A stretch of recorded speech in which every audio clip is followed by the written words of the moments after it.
Thank you very much for having me. I was really impressed by the fact that at the conference on democracy we were talking quite a few things. Yesterday I had the privilege of moderating a panel on taxes and pensions, and today we're talking about remote work. And I think it's really important because if we think about the future of work, the digital component, remote work, it's going to be a critical thing to discuss about. It is really a privilege for me to talk about this thing that can reshape entirely the global economic landscape. And we have on the table a proposal. So it's not just a theoretical discussion. It's about having a global job agency. But let me just set the scene for my esteemed panelists as well.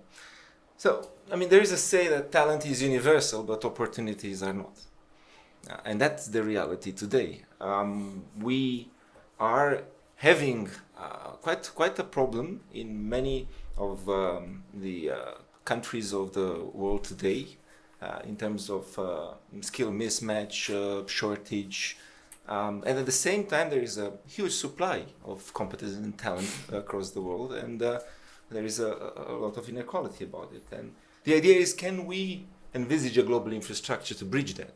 This is very idealistic, if we look at the world right now. And just a few things about, what is remote work. This was a niche topic before COVID, or more or less. I think that COVID-19 acted as a catalyst and there was a huge shift.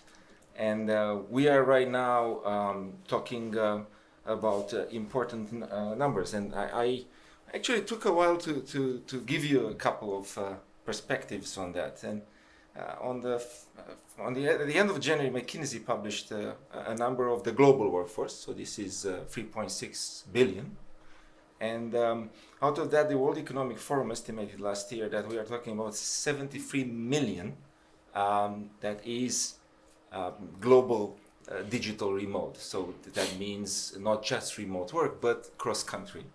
That is right now something like, if we look at something like 1.98%, so very small at the large scale. But it's growing very, very fast, and the World Economic Forum is suggesting that if we look just at the kind of jobs that may actually be done remotely, we are talking about reaching from 2024 until 2030 from 73 million to 90 million. So a very, very consistent increase. And this is a very, very nice report, The Rise of Global Jobs, that you can find at the World Economic Forum and provides you an image on that. Very importantly, in order to have an idea of what we are talking about, when we talk about remote work, we have at least three categories. We have domestic remote work. Someone in Berlin working for a German company here. Then you have cross-border remote work, or global as it is called. That is someone that works from Kenya to a German company here in Berlin. And then you also have another development which is called digital nomadism, and then you have an increased number of member states coming up with legal regulatory framework for that. So that's a particular tribe that is worth analyzing separately. And it's also very important to understand what we are talking about in terms of what type of jobs. Because we are not just talking about, high-paid jobs like, finance managers or software developers. You have a lot of medium-paid jobs, such as market research, graphic design, and so on, and even low wages, like the usual customer service that you can hear even in developed countries from India or Pakistan or wherever you want to hear from in the entire world. So with these things in mind, there are quite a few challenges. So first challenge is regulatory ambiguity. Taxation, social security. This legislation was not created for remote work. It was created for work that is done in that particular country. So we do have a really big problem with how we deal that for a global digital workforce. Second, you have the issues related to wage disparities and market saturation. And here I'm sure that we are going to discuss about that. You don't have minimum standards. You are not covered. Remote work could depress wages in a very unfair competition. So this is about equity and equality on the labor market and protection. And then Third, I mean, you do have skill mismatches, and this is actually a very, very important topic to be addressed. And this is because what I've mentioned at the beginning, the digital divide and the opportunity divide that we are having right now at the global level, so it needs to be taken into account. Now, as a chair of the European Parliament Committee for the last 5 years, I would like to talk a little bit about the EU experience that I think it might be actually relevant for that. First, I've been part directly in two efforts that were relevant, the Platform Work Directive and reforming the Regulation 883, that is the main tool for coordinating social security in Europe. The first one was successful, so it was adopted. The second one, I've been working 5 years in it, and there were some other colleagues working for about another 7 years, so it's still not there, still negotiating. But Platform Work Directive is important because it touches something which is really important. Initially it was focused on gig work, Uber, Bolt platforms, and so on and so forth. But then it tackled algorithmic management and transparency. And it also was tackling decisions related to pay scheduling, performance, and rights, pay equity. So it more or less follows the statute of a remote worker. It's true, not necessarily a cross-border one, but it's still relevant for our discussion today. Now, the main regulation at EU level is this Regulation 883 on the coordination of social security system. And under its traditional rules, if a worker spent more than 25% of their time in their home country, they had to pay in that country's social system. So that's the whole thing. Now, there have been a lot of voices saying that the revision of the 883, because the Commission proposed it, quite some time ago, it's obsolete. It doesn't have anything on teleworking. It doesn't have anything to cover that. And for that, member states have actually tried to come up with a breakthrough in going separately in what is called the EU Framework Agreement on Cross-Border Telework. And there they increased the threshold from 25 to 50%. So right now you can work up to 50% in your home country while paying and contributing employer social security in another country. But you need to have an agreement between the company and the employee, and then you have an agreement between the countries. Not all the member states have signed. Last but not least, at European level, we do have a breakthrough. It's called the European Labour Authority. That is an authority of coordinating the bodies in the labour market at EU level. It was fairly recently established, and we can imagine ELA, that's European Labour Authority, as a hub connected with global agencies and being part of these major initiatives at EU level. So. Also, you have a talent pool initiative, and that's my last regulatory thing that I want to mention from the EU experience. Talent pool means EU wants to attract people, and it is very generous digital platform and so on and so forth. But it kind of, and this was also something that we discussed in the Parliament, kind of misses the opportunity of getting people remote to do remote work for EU. It's just focusing on migrants and immigration and so on and so forth. So what I'm telling you right now is that you do have some seeds and some benchmarks in the EU. These can serve as a good blueprint for a global agency. Just let's imagine a platform at a global level, publicly anchored and privately driven, matching talents, providing training, ensure fair pay and protection. And it can be modeled from the ELA and the seeds that have been created at EU level to create a larger mobility and of provided that opportunities, bridging opportunity gaps. Conclusion, meaningful change and trying to realize such a dream is not going to be an accident. It will be design, and we're going to hear about design thinking and what do you need to imagine that? And as President Clinton quoted, or mentioned the fact that he was a good friend with Nelson Mandela, I will end with a quote from Nelson Mandela. It always seems impossible until it's done. Let's make the impossible possible. Let's build a future where remote work is not a privilege, but a global right. So thank you very much for that. Okay, well, if we're talking about remote work, well, who better than to talk to somebody who's the founder of a company called remotework.com. Give us your experience here. This is Nadia Harris, by the way. So, first of all, I want to say that I feel like I am in the right place. And what you have just introduced about the concept of, well, new ways of working, but remote work as well, cross-border solutions, hiring people globally, and also about the fact that opportunity is not available for everyone. This is driving me crazy every single day because I keep thinking about all of the individuals that are so talented, that really deserve to have a fair chance to work for a great company in today's polarized world, right?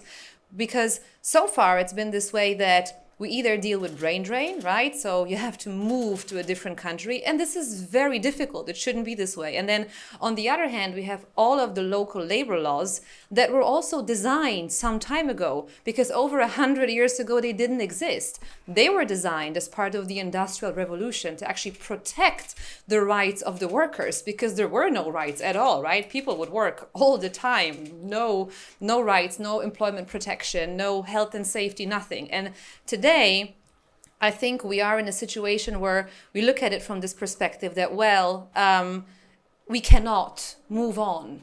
We see more limitations than possibilities. And I work with so many organizations, companies all around the world, and constantly, even about the developments that you have shared, they are completely unaware. They just say, no, we cannot do it. No, it's not doable. No, it's illegal. It's not illegal, right? But it needs a step-by-step approach, especially when we speak about the EU today. Then, there are already many concepts, many of them you've mentioned, but there's even one concept, one more, which is called the foreign employer, the possibility to be hired by an employer in one country, but also have the rights, maintain the rights of an employee in another country. You wouldn't believe how few companies are aware of it. Constantly, every single day, I am being informed, no, it's not doable. And it's not just happening within the leadership of these businesses, but it's also happening within the legal teams, which is very, very sad. So they challenge me, we get to conversations and they tell me, no, this is too difficult, we cannot do it. I'm like, well, but it is doable and as a step-by-step process. And so today, when we're talking about the solutions and when we're talking about innovation, also what you mentioned is very, very true when I look about this fact that, today we're clearly living in the digital era, right? And of course, COVID has also accelerated the progress, meaning that, so pre-COVID, it was a niche to a certain extent. I remember I attended a conference back in 2019 here in Berlin about remote work. I think almost no one came to that conference. Yeah, and everyone was so reluctant. What are you even talking about? Like, what is this? No, it's not going to work. What's a co-working space? How is it going to work? I was sitting there and I was thinking, hey, I'm going to keep advocating for a mission where people look at me like I'm a fool, right? And then, of course, COVID came and it accelerated everything. But I think that what we see today very clearly is that the legal solutions and everything, the way it's been designed such a long time ago, it doesn't serve its purpose today anymore at all, right? So it really, really doesn't. And whether we are seeing the narrative all over the media about return to office, well, this is clearly clickbait. I don't know if you're aware of this, but that's the way it is, because you've shared the statistics that are very meaningful and optimistic. And although, again, I am not extremely radical to this extent that I will say everyone all over the world should work remotely right now. Of course, that's not going to be the case. But it is going to be developed step by step because this is progress. We see the rise of AI. We see the new ways of working. And what we really need is legal solutions to make this accessible to people in countries where they never had the opportunity before. And one last sentence where I can say that there are blueprints and really there are already baby steps, so to say, taken to make this global. Then even when we look at, I always like sharing the example of Estonia and their digital residency, how they make it work. Digital residency, look, like, why can't we have the same for workers, right? I think this is something that needs to be developed as a step-by-step process. And I'm glad we're here today to be able to discuss it and see how all of the good ideas and the blueprints can be leveraged to really ensure access to working opportunities worldwide. Thanks, Nadia. Ulrich Weinberg is with us. He's president of the Global Design Thinking Alliance. Now, tell us a bit about that. I mean, Dragos just allude to you, so give us a sense of what you do and what your grand design is. Yeah. Actually, I think you are, Nadia, you are pointing on on an interesting thing. So, why is that panel not in the ground floor at the large auditorium? Because it's still, you're talking about 2019 when you had that kind of similar situation. I think it's a lot of, it's not only about the regulation, it's actually, that is a new thing. That is something new to experience. And with the Global Design Thinking Alliance, which is the alliance of the World Alliance of all the design thinking institutions, and design thinking is a new way to innovate, which is not too new, but 20 years old. It was what was established at Stanford University first time. We were the first in Europe.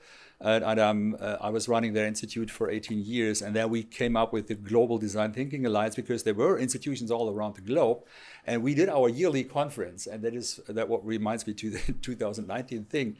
Our yearly conference was planned, even if they are all distributed in 5 different continents. We were saying we have to meet physically at one place, and we were meeting in New York because it was very attractive for all the people to come to New York. If I would have said we meet at Potsdam which is a suburb of Berlin, they would have said, okay, we probably stay at home.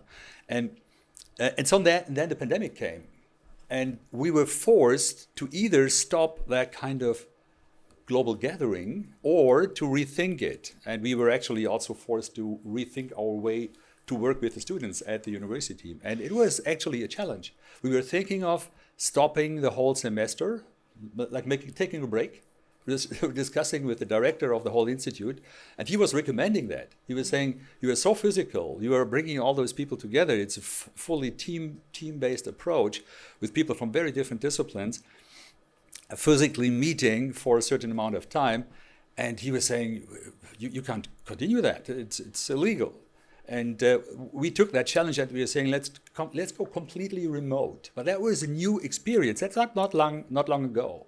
And this kind of lack of experience we all share here, maybe except you, because you are a digital nomad, as you told me, that this is a problem. And then what we figured out is then we did a digital conference, a global conference, and we didn't do it as a 2-day thing. We were saying, let's use the opportunity to run for 12 hours around the globe and start with inviting the digital minister of Taiwan. I would never had the thought of inviting because that you can. person. That's the But thing. all of a sudden we could, Yep. and the person, Audrey Tang, was saying, "Yes, I'll be the opening speaker." And then we had other speakers around the planet. And after 12 hours, I was completely blown away because I was moderating it. I was completely exhausted, but that was an incredible experience. I mean, the irony here is I've done 4 panels, and this is the only one where there is nobody virtual. Here, that one. Yeah. This is the only one. Okay. This is the only one with nobody virtual, right? Okay, which I think is nice. great, but at the same time, It shows something. it's a degree of irony here, isn't there? Okay, certainly. Okay, go on, sorry. But then I finish up here. But and then we found out, wow, there is such a potential, not only in working with the students on a remote base, have them getting together, have teamwork done in breakout sessions in Zoom or in other systems, but actually also doing this kind of conference and inviting people we couldn't access. And we did this consecutively. So we did this constantly. And yes, then we moved back to physical, but it was a hybrid version. It was very clear that we will use the digital activities, but that is just a few years ago. So we are still working on those kind of experiences. With hybrid, we found out also working with students, very tough. Yeah. Very tough. It's very easy to work physically. It's somehow easy to work digital. Hybrid is really taking a lot of efforts, and we were moving away from that. We were saying, so we have half of the students are there physically. The people are in Europe who can come to Potsdam. They are invited physically. And we have a digital course parallel for those who are all around the world, who don't have the time to come, and that works quite well.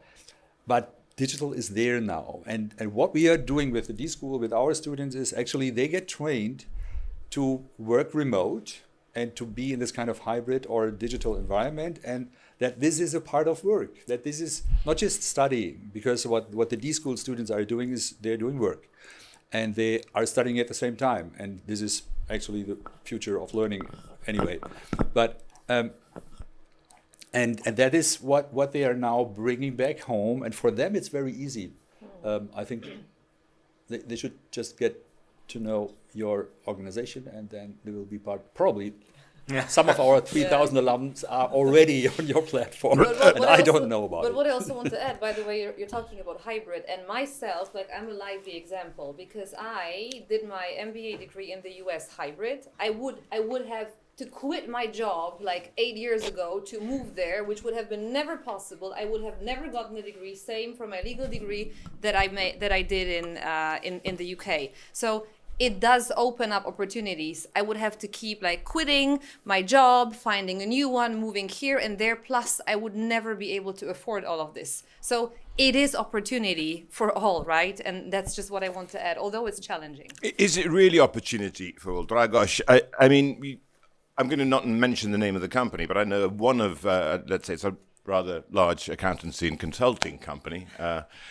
And in the States, they actually encourage remote work, but they'll pay you dependent on where you are. Mm-hmm. So if you live in a place which is regarded to be cheap, they will reduce your wages. Mm-hmm. Yeah. Okay, now, is this something that you come across a lot? Or absolutely. So, you know, that's the thing, isn't it? I mean, but I mean, just to understand, this is something that is rooted in the traditional practice that you find in international organization to have differentials in terms of wages and per diems and so on and so forth. If you look at the UN system, they have a percentage that they are applying on the salaries depending on your post. Same goes to the European Commission when they are paying their externally employed people that are part of the EAS, so diplomatic service, and they are getting paid differently. Given the purchasing power of that respective country. So, on one hand, this is a strange thing to have the same job but being paid differently, but is part of the negotiation that happened on the labor market before, because, I mean, they are thinking about purchasing power and the relative purchasing power that is there. Is that an equitable thing to do? I mean, this is a good question mark, because those percentages are more or less, I mean, if you try to figure out, based on if you remember the Big Mac index, yes. I mean, so, but there is economics behind it to show that, 100 euros in Berlin may not mean 100 euros in Tirana or whatever like that, I mean, in terms of purchasing power. So this is about negotiation. I mean, of course, as being a legislator for 5 years, I would like to legislate many things, but some things may actually be left to the demand and supply. There is another strong economic thing behind it, just to give you this overview, because we are at the World Forum. When I was checking what is the workforce, the global workforce, so the 3.67 billion, I was quite impressed to see that we are living a period where the global workforce is increasing globally.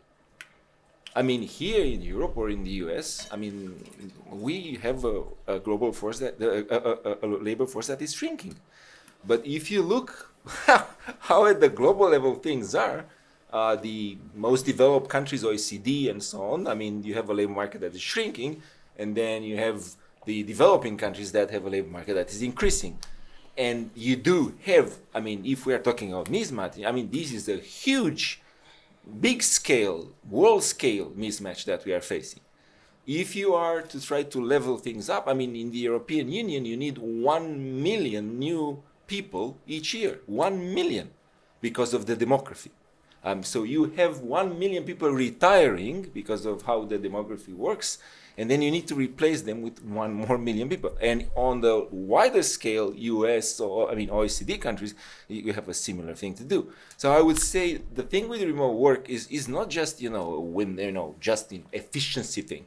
It needs to kick in order to make things happen. So it's not just prospecting the possibility. Now the only problem is that the new ways of work and these kind of things are not right now fully mainstream.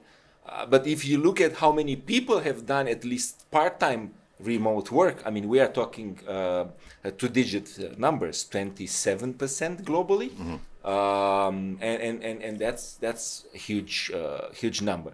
Global, so cross border, again, a smaller number, but just doing it remotely in your own country and so on, it adds to over 25% actually.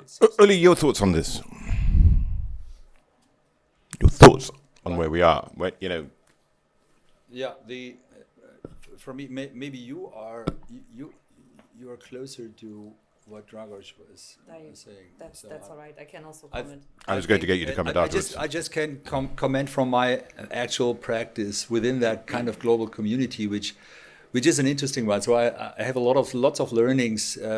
We're just building the chapter in India because we have the most members in India, interestingly enough, because that is a highly innovative education arena in India, Singapore as well. And so we, and then we had the challenge to build to generate a new website. Very simple. So, and the idea was so we could have done this with agencies in Berlin, and then we were looking around the network, and we found the guys in South Africa, in Cape Town. They were raising their hand, and they were saying, yeah, we can do that, we can help you with that. And we were asking how much it is, and it was maybe a tenth of what an agency in Berlin would be asking. And we are now in this kind of back and forth work mode, which it's nearly the same time zone, so which is also a great advantage. Just 1 hour difference, but it's tons of kilometers away, and it works like we are here around the corner. So and it gives me the chance to think of doing this more and more with other issues as well, which we are seeing, and that is what companies can realize as soon as you start doing this and practicing this. And this is probably where you can comment a lot because you have practical experiences with a lot of organizations, that as soon as you have done that, then you start looking at where can you get the best design or the best technology or an app programmed, and you look around, and you probably through your platform or through others, you get immediately an idea of, yeah, you should go there, and that is the amount of money you're saving. Yeah, so I think what you also mentioned, that's exactly the point, equal purchasing power. Because, for example, when I design policies with remote-first companies, so there are two approaches. The first approach is everyone has to make the same. And I say, okay, but the same is not really equal because it's absolutely not. Then, on the other hand, taking advantage to go forward with cheap labor, that's what the companies call it. Oh, we are just going to hire people in developing countries, pay them the minimum, they have no work anyway, we save money. This is completely unethical, and this is something I absolutely don't agree with. So what I always say, okay, equal purchasing power to a certain extent, but of course for this aspect there are no regulations, but I also say, right, so what's the minimum wage in every country? What's the market rate for every single job? Plus, in addition to that, what does the talent pool look like? So are we in the remote first talent pool? What are other companies within the same talent pool offering wage-wise, right? So how do we position ourselves? Because we have to understand that not everyone is willing to work remotely, not everyone can work remotely, and because of that, we really need to take a look at how this is going to be benchmarked, right? To address the people who are actually entering this talent pool and the number that you're sharing, right? But again, there are different approaches on the market. The second thing that we really have to discuss as well, because now we're talking about employment, and I do understand it, and I understand employee protection and everything. And of course, this is something that needs to be developed at a global scale. But what we can't forget is gig workers. Mm-hmm. The number of gig workers worldwide is rising significantly. And the problem that I have today is the fact that so many businesses and countries and individuals are absolutely petrified when they think about employment misclassification. And this limits opportunity as well. Because now imagine all of the platforms for gig workers that are on the rise, like Upwork, Fiverr, many other of them as well. Individuals are afraid to go and take on an additional gig, just because, what's going to happen if I'm going to be misclassified? Now here, we are in Berlin, in Germany. What I can say is that the concept of Scheinselbstständigkeit, right? So employment misclassification is terrifying for employers. And that's why they're saying, we'd rather not hire any individual because we will just hire full-time in Germany according to German regulations, because we don't know how to do it to have access to other talent pools. Number two, we won't hire anyone based on any daily or hourly rate because we're so scared we're going to be facing penalties, right? And I think that here, there also needs to be someone needs to draw the line, because I also understand where this is coming from and where employment misclassification is coming from. Because of course, what happened with all of the platforms, you also mentioned that, right? Like Uber taking advantage, right? For example, we know that what happened, right? Just trying to pay less and less and less than the minimum wage. I get it. But now, what about those people who want to even learn how to work remotely, who, for example, live in one country, they have a full-time job there, but in addition to that, they have an additional skill they want to monetize, or maybe they live in a developing country and they're thinking, I'd love to have access to this platform. I'd love to be hired by this German or Portuguese or UK or American company, whatever, but I am scared, and they're scared to do that, right? Where they just have a simple task that could be done and completed remotely to everyone's benefit. And this is something that needs to be regulated as well. I mean, talking of that, then you have cries of let's have a global standard. Now, that's a minefield in itself, is it not, Dragos? In theory, yes. In practice, it's very yes complicated. As well. It took me about 2 years of very tough negotiation to figure out what can be a acceptable position for the platform work, because we were covering exactly that in Europe. And again, in principle, so again, the easy part. In principle, if you can classify the work as being dependent means a couple of criteria. First, you are using the equipment of the company. But sometimes we have data protection, and companies say, no, in the banking industry, you cannot do it. Okay. Second, you are imposed a particular schedule by your employer. So you are not free to work whenever you want, midnight or whatever, but you have a schedule. Third, you have restrictions that do not allow you to work with competitors. It's not necessarily really freelancing if you are imposed to work with just one employer. So, and there are some other things that you may have as features of dependent or not dependent work that can help in the misclassification thing.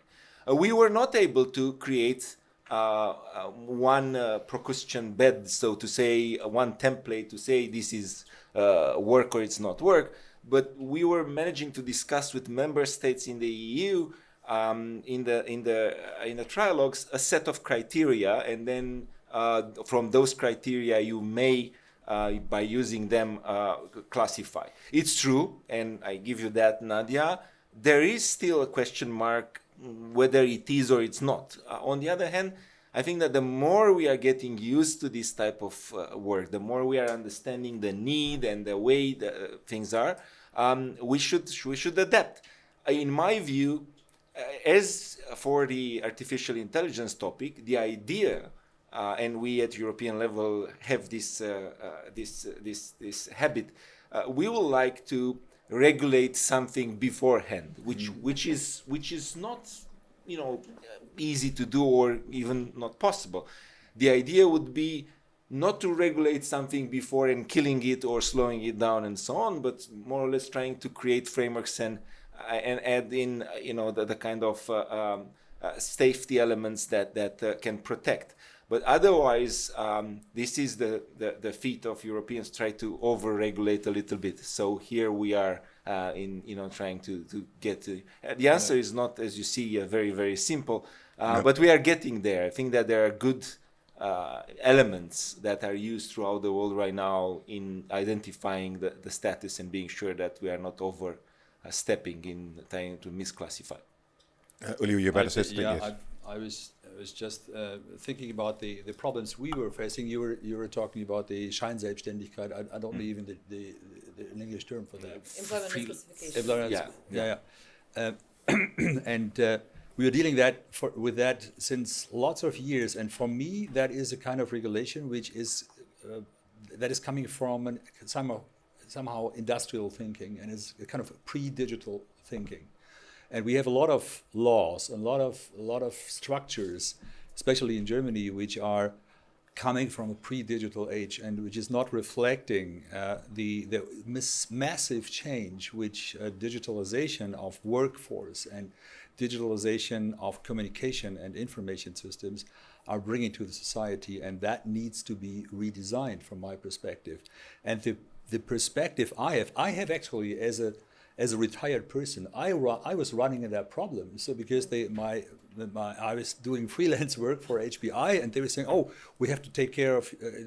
There might be Scheinselbstständigkeit. You know what you're doing. So to be careful." And why is the legal institution not giving this into the hands of the individuals?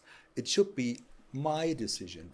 And we have lots of freelancers who are coaching our teams at the students. We have a small full-time team at the Hasso-Plattner Institute, but nearly 100 people who are constantly 1 day or 2 days a week together with the students, and they love their job. And they love to be at another agency, and they love to be at this agency, they love to do other remote work, but the legal system tells them this is not a right thing, and you have to be very careful. And where do I get taxed? Exactly. This is it. Yeah. So and this is, I think we have to focus, and this is what we have to do in a lot of arenas in the world, in our society.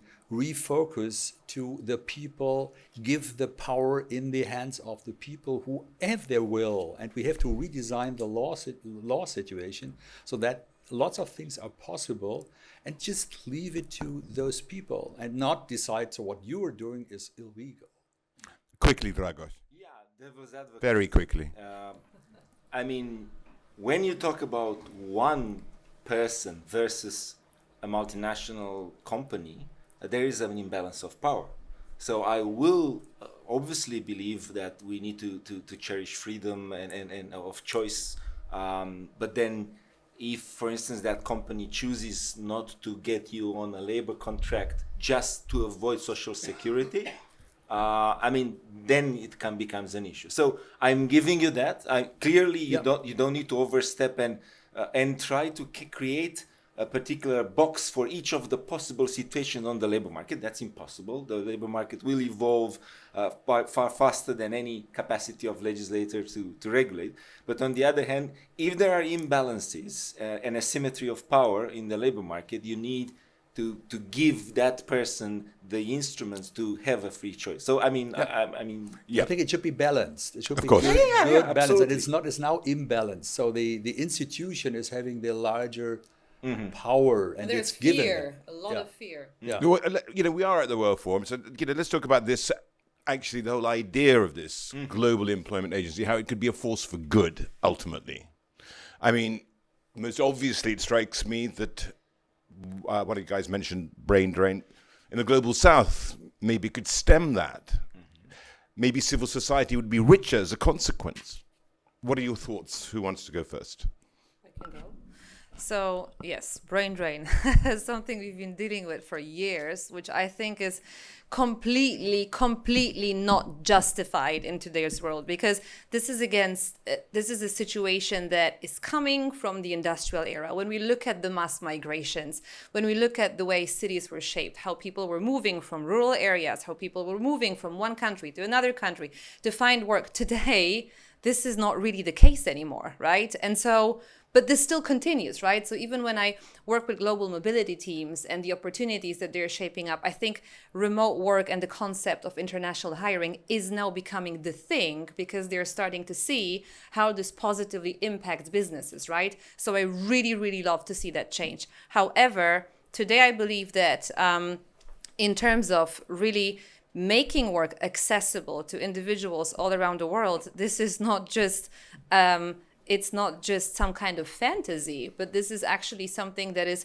to a certain extent already enabled by technology. And I think that in terms of both equality and also helping the world to be less polarized, it's our responsibility to make it happen. So from an economic perspective, as you're mentioning, of course, we have less and less people in Europe to work. So, I mean, it is something we can't stop, and we need to open up the market. But also from really an equality and also human rights perspective, I think that it's just simply not fair. And I'm also talking about myself, because I told you that I did my degrees in a hybrid way. I would have never had the opportunity to do it. I would never be here today, right? And that's the thing, because I wouldn't even be qualified, and I wouldn't know what I'm talking about. So now I think it's just not right to limit opportunities for people based on where they were born or where they lived, just because of fear, just because of saying, oh, we can't do it, it's illegal. And I hear this argument over and over again from organizations worldwide, but that's the way it is. I'm like, well, that's not the way it is, because someone designed it some time ago. Today it's time to redesign. And then I get challenged again and tell me, oh, no, it's very difficult. We cannot do it. You don't even know what it involves. I know what it involves, but who said it would be easy? It's just the right thing to do. Progress is never easy. Yeah, I mean, you run a company based on this. Now, very, very quickly, Dragos, we're stunningly overrunning. I mean, I will just flash out, going through pros and cons. Yeah, because I mean, that can actually help. Quickly, very quickly. We've been discussing about the fact that it can bridge global labor market imbalances, economic factor. This is one important pro. Second one, Nadia has just mentioned, the equality part, economic mobility and equity. So you can provide equitable access irrespective of geography and diminishing the need to migrate. Third, skills development and upskilling. We have not been discussing here. There is right now a massive need for skilling and upskilling. You have a recent launch in the EU of the Union of Skills. And I mean, this global agency may contribute to opening up training programs, language skills, certification alignment, and so on and so forth. Fourth, standardization and regulations. We've been talking here, working condition, legal protection, and preventing exploitation, wage dumping, and so on. And fifth is the social security coordination, and the sixth is on SMEs and startups. I mean, facilitating access for them to a labor market that they do not have right now, the kinds of Adecco or other companies that can provide that. And the cons, very, very quickly, it's a complex thing. So to try to regulate such a complex thing will lead us very soon to what Ulrich said. We are actually trying to create a framework where things are moving very, very fast. Second, and this is also about equality, so very interesting, market saturation and wage pressure. If you bring that in, you will have an oversupply of labor in some categories, which economic law will drive down wages globally.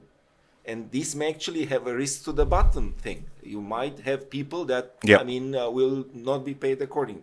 Then you have the digital divide. You may set up an agency, but then if you don't have national investments in infrastructure, then only some of the people will be able to do that. Funding and governance, this is an expensive thing. And then we've seen right now the US pulling out of things globally rather than, chipping in. Data privacy and cybersecurity, Ulrich, I mean, you mentioned that clearly. I'm not insisting. And of course, the last, it's a very sound one. It's about freedom of choice, employer reluctance, employee reluctance. I mean, maybe people do not necessarily want to do that. I mean, there might be people that want physical contact and they don't, envy to do that. So that's about employer and employee adoption. So these are pro and cons balance, 6 and 6. I think it's certainly something that we need to talk more about. Dragos, have you thought about being a regulator? I've been a minister, so I've fancy doing things, and then a legislator for 5 years. Right now, I'm feeling by far better right now as a thinker. Okay, good. Final word from Ulrich. Thank you. Last offer, maybe from my side towards Dragos here, because you're having your 6 points and the 6 points, and they are balancing somehow, and you're saying it's highly complicated to set that up. What I could offer is, with the Global Design Thinking Alliance, we have a global creative network in more than 25 countries now. And what we are just right now, we are trying to develop a new format, a kind of global solution engine, a fast forward format, which brings together this kind of innovation power around the planet from very different cultures. There's one topic to work on. This is one. This could be one. to think of that kind of global job agency and make that as one of the projects for the Global Design Thinking Alliance. I would be happy to discuss further with the both of you. Absolutely. And also with the World Summit Master, who is sitting in the back here. Also. Our intention is actually to have this as a starting point to do the panels, and then afterwards to keep developing together wherever it can go. Yeah. You know, we always discussed this topic a year ago, but we didn't get the right traction. Yeah. So maybe now, thank you for the offer. Yes, we'll take advantage of it. We didn't quite get to the second part, which was the end of unemployment. Yeah. But please, Nadia, Dragos, Ulrich, thank you so much. Thank you. Thank you very much. It was a pleasure. Thank you.